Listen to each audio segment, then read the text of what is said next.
Welcome to RBC's Markets in Motion podcast, recorded February 7th, 2022.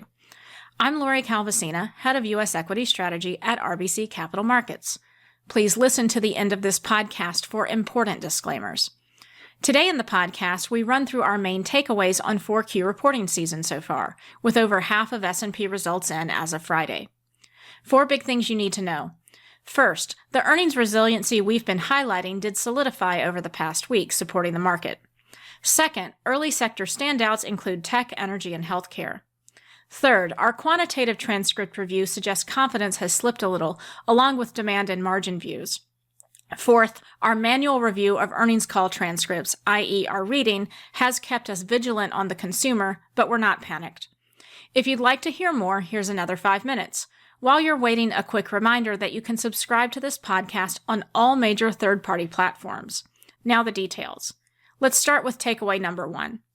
The earnings resiliency we've been highlighting did solidify over the past week, supporting the market. The full-year bottom-up forecast for S&P EPS is now tracking at $2.25 for 2022.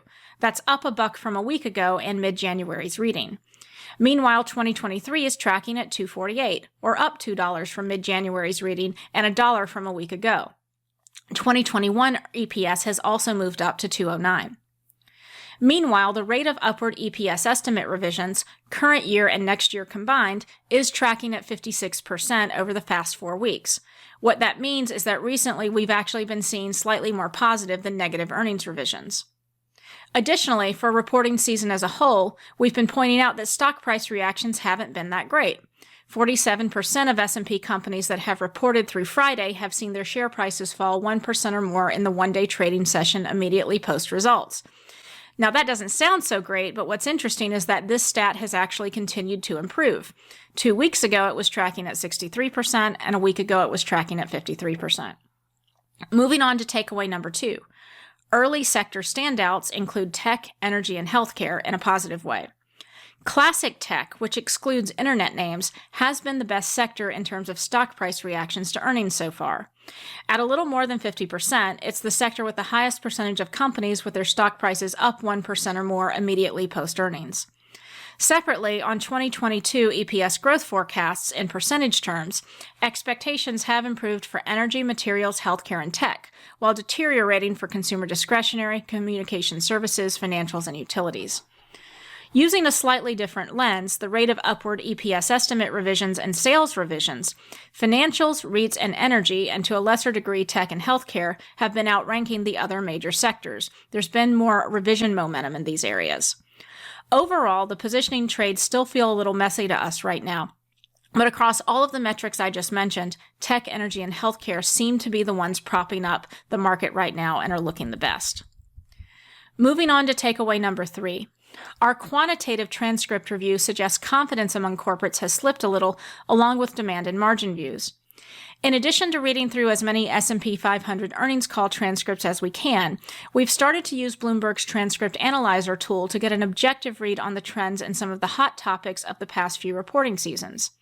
I'm not going to run through all of the takeaways here. Please do check out the full report if you're interested. But here are a couple of the ones that I think are the most important. First off, net confidence levels in earnings calls have been high, though we did see confidence itself slip a little bit in January. Second, the demand discussion has continued to tilt positive in early 2022, but at a less intense pace than what we saw in late 2021. And third, the margin discussion on earnings calls has degraded to start the year and is now tilting slightly negative. But to be honest, it's not clear that this matters all that much to the actual path of margins in the S&P 500 anymore, as there's been a dramatic decoupling between margin commentary on earnings calls and actual margin trends in recent years. I'll wrap up with takeaway number 4. Our manual review of earnings call transcripts has kept us vigilant on the consumer, but we're not panicked right now. Despite comments from one IT services company about weakness in lower-end consumers recently, we just haven't been convinced that the U.S. consumer is in big trouble.